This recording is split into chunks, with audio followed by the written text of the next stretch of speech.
Hello, you beautiful people. Another beautiful night. Yeah. About 9:16, 9:15 at night. Sunday. Worry about today, don't worry about tomorrow. Tomorrow will be here in 3 hours. Don't worry about tomorrow. And you still know it's a Star Wars and Star Trek thing around here. Anyway, look. I just found this article. It's talking about Halo Infinite has two advantages over Battlefield 2042 and Call of Duty. But it's really not an advantage. This article is really talking about Game Pass. But what this article failed to say is that Call of Duty, Battlefield, and Halo Infinite, they're all going to be on Game Pass. This article is all about Game Pass, okay? But I'm going to title this video Call of Duty versus Halo versus Battlefield Consistency. And that's the real argument, the underlying argument here. But anyway, it says here, Halo Infinite has two advantages over Battlefield 2042 and Call of Duty Vanguard. Halo Infinite, Call of Duty Vanguard, and Battlefield 2042 are all first-person shooters that released this year. Yet Halo has a couple of advantages. It's talking about Game Pass, people. But at the end of the day, all three games is going to be on Game Pass day one. But anyway, let me read this. It says the Halo Infinite technical preview of September 23rd through 26th seems to have gone well. While of course there were some bugs and some debates on aim assist with controllers. Aim assist and auto aim is not an issue. Aim assist, auto aim, that's for people who don't know how to play first-person shooters. But anyway, let me continue. It says most Halo Infinite players have praised the multiplayer. That in mind of itself is a long way from the game, which after reveal of its campaign but reportedly unrelated to that reception was delayed for a whole year. Delays happens. Long as you let people know about it, it's all good. But anyway, versus really releasing a game that's unfinished. But anyway, let me continue. It says here, really, all of this is putting Halo Infinite in a strong position for its launch later this year. First-person shooter fans have it to look forward to, but that's far from the only thing. The classic take on COD, Call of Duty Vanguard, and the multiplayer-focused Battlefield 42 also launched this fall. Between the three, there's a lot to be experienced, and while it remains to be seen which first-person reigns supreme, Halo Infinite has a few leads on the competition. Right. Anyway, let me keep going here. It says here, in a classic competition between Call of Duty Vanguard and Battlefield, playing both means the gamers always win, especially if both entries are qualities. Unfortunately, sometimes it comes down to a choice, and some out there will be choosing whether to buy Call of Duty Vanguard or Battlefield 2042. Reviews, previews, and overall style gameplay setting of the game, among other factors, will likely determine which is better for whom, as long as they are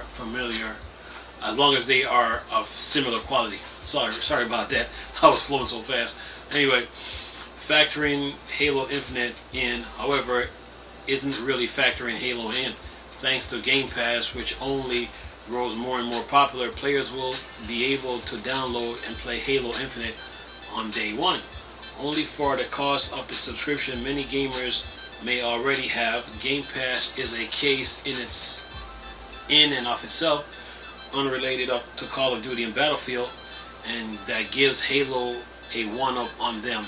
Not really, they're all going to be on Game Pass. After all, Game Pass isn't just Halo Infinite, it's Back 4 Blood, Forza Horizon 5, and much, much more. And it says here, last paragraph says here, aside from Halo Infinite Game Pass advantage, there's also the fact that there's no real three-way choice to begin with. Call of Duty and Battlefield have long been competitors, and that's good for both of them. Competition breeds innovation, new ideas, and more, yet Call of Duty has never really factored into that. While it's never factored into that, meaning that Battlefield and Call of Duty are military shooters. Halo is a sci-fi shooter. But anyway, while it may be a first-person shooter, it's not really in the same circle. like I just said, just as Elden Ring isn't really competition to action RPGs because of Soul games always march to their own beat. Last paragraph. Indeed, Halo Infinite is doing just that and marching to its own beat. Microsoft has released some stellar games here lately, partially because of this approach to the game development. And as long as Microsoft hits its out of the park again, there's no need to worry about Call of Duty or Battlefield being out when Halo Infinite release. Fans will flock to it even if they are still involved with one of those. Halo Infinite release December 8th for PC, Xbox One, and Xbox Series X, and of course for xClouds and iOS players whenever xCloud get up. But anyway, here's the deal. You put Halo Infinite in the category with Destiny and Anthem. That's where you put Halo at, because they're fighting monsters, aliens, and all that other stuff, right? Call of Duty and Battlefield are military shooters, right? Call of Duty, Halo, Battlefield, Anthem, they all will be on Game Pass, so you can play them. So what the article is talking about, Halo has an advantage, is really not an advantage.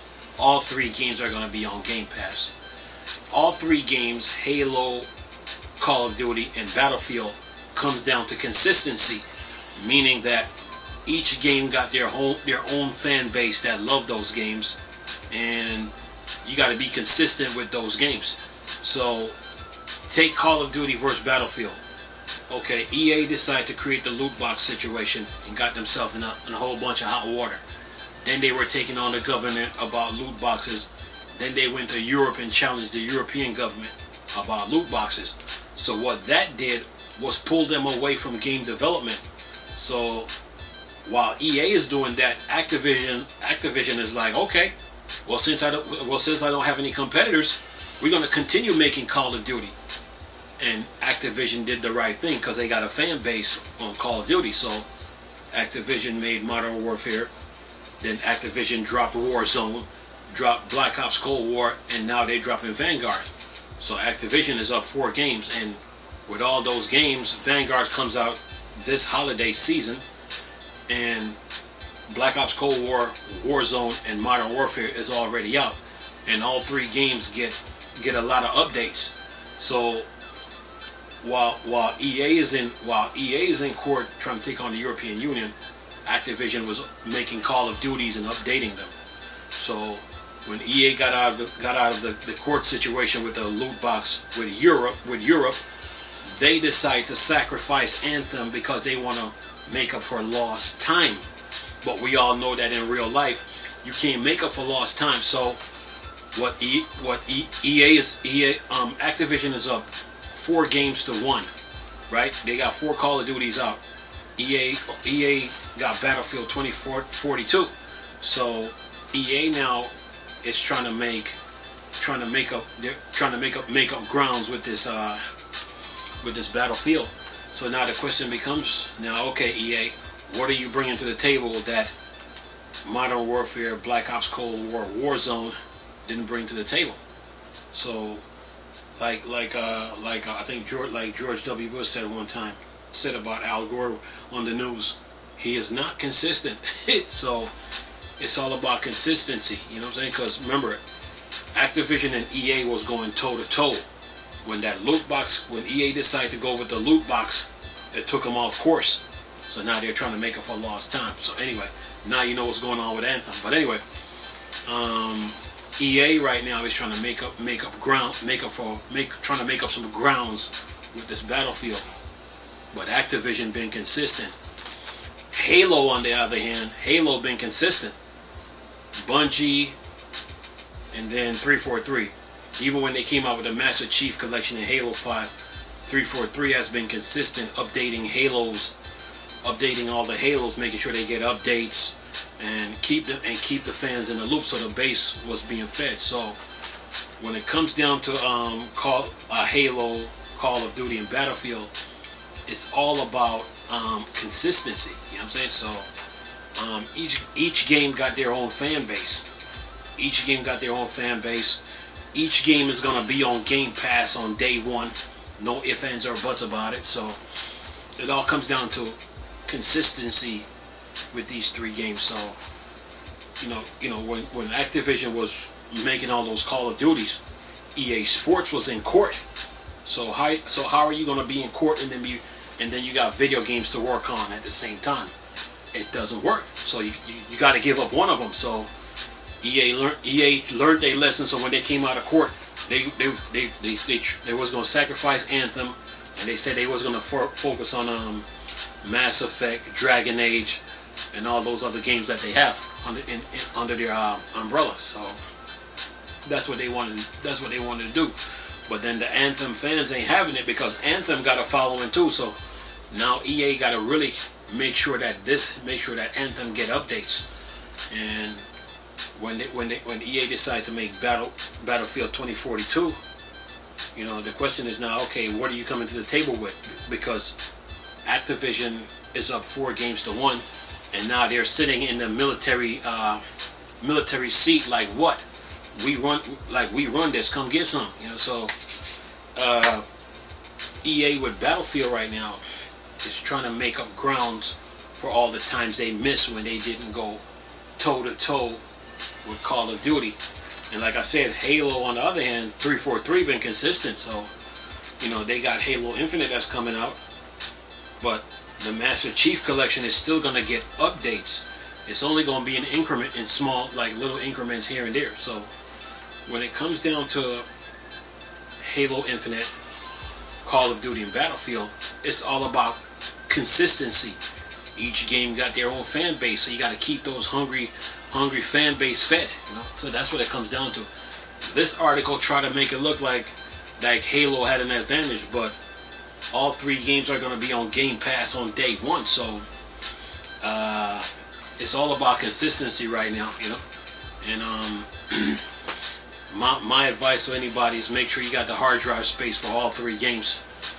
Make sure you have you need to get an extra hard drive, especially if you got an Xbox One, for all 3 games. So yeah, that's what it comes down to. And then on top of that, on top of that, thanks to Phil Spencer with the smart delivery upgrade, people on Xbox One can play all 3 games.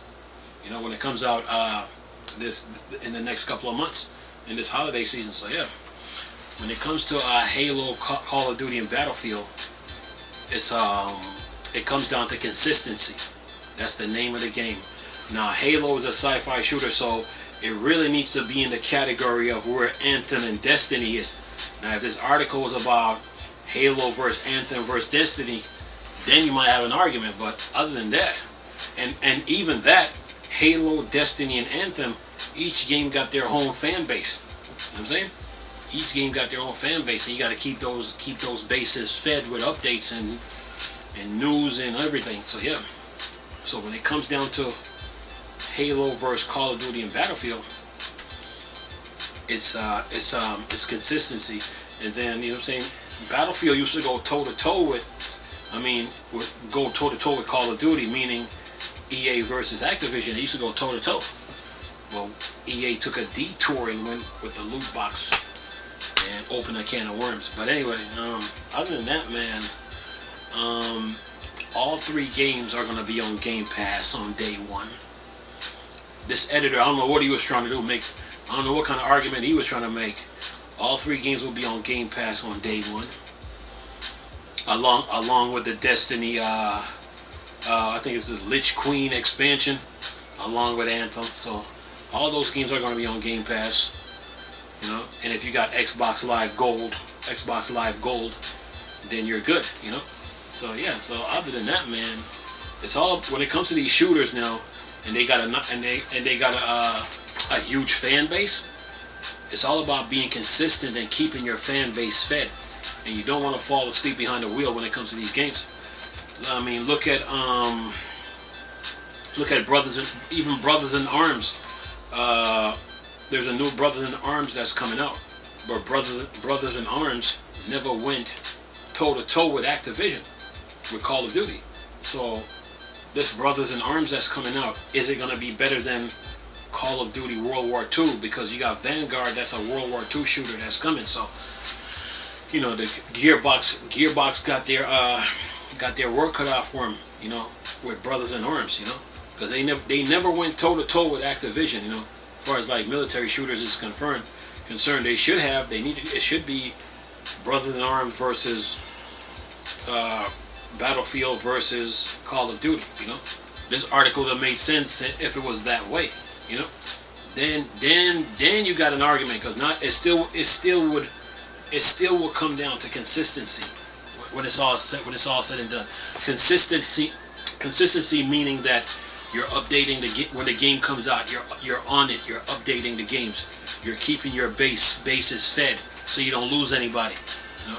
It's all about consistency, man. So you know, Gearbox got their work cut out for them with their Brothers in Arms. And is that Brothers in Arms going to be better than World at War and Call of Duty World War II to even stand a chance to go up against Battlefield 2042 or Call of Duty Vanguard? So, yeah. The name of the game is consistency, people. Consistency. You know, so this article, they try to make it look like Halo had an advantage, but all 3 games are going to be on Game Pass on day 1. They all got vehicles, they all got weapons, and they're all going to be on Game Pass. It's just that Xbox fans are getting spoiled. Xbox fans are getting spoiled, man, because ever since Phil Spencer came in, man, whew, they've been on a roll. Xbox been on a roll, man, you know. And like I said, the three things that Xbox fans didn't see coming was Phil Spencer, the ZeniMax Bethesda deal, and Game Pass. They didn't see that coming. So Xbox fans are really getting spoiled, man, when you really look at it. Anyway, I'm going to leave this video for y'all to enjoy. Nice talking to you people again. Chris, still a Star Wars and Star Trek thing. Bored, dark side. I'm gone. Peace.